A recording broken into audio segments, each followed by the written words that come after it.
I remember every aspect of that day so vividly that it feels like it can't be that long ago. But then I look at my son, who was 3 years old, watching Sesame Street as I got ready to go to court in Englewood, and when Channel 13 cut to images of planes hitting our towers, and I see that he's graduated college. And I know it has indeed been 21 years. Lifetimes have marched on, but the holes in so many of the lives who lost loved ones on 9/11, those have never been filled, and they never will be. And the indelible mark that the tragedy left on our community and our country, that also won't heal entirely.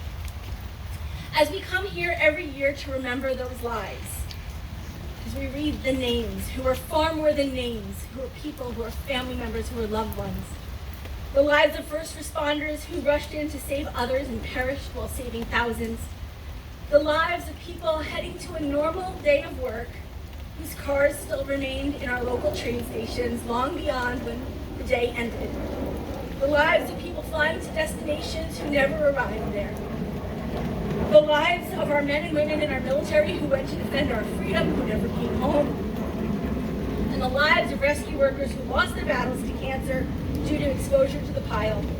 We remember the acts of heroism, large and small. Strangers who helped other strangers get out of burning buildings. People who helped ash-covered residents walking throughout the city hundreds of blocks. Passengers who prevented Flight 93 from reaching its target.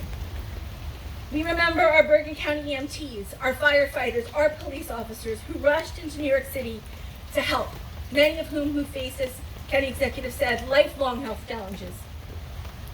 And we remember our communities who stepped up with supply drives and hot meals. I remember how we grieved together and how we supported each other.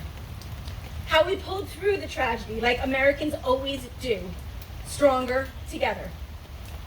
So for me, today is not just the solemn duty of remembering what happened on 9/11, but remembering who we were as a country and as a community on 9/12.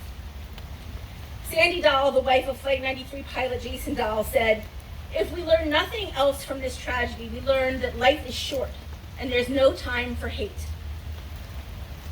That comment has been sticking with me a lot these days. We have seen that when Americans lend a hand to one another, nothing is impossible. The ties that bind us as neighbors and as members of this community and members of this country are strong. And today is a day to pause and remember that too.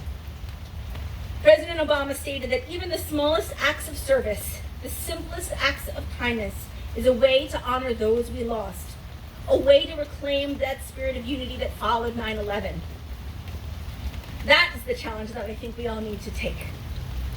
I want to thank you all for being here today to remember and reflect with all of us as a community. I want to thank you for honoring those that we lost and for remaining committed to always being Bergen County strong. Together, we will continue to remember, we will continue to heal, and God bless all of you, and God bless America.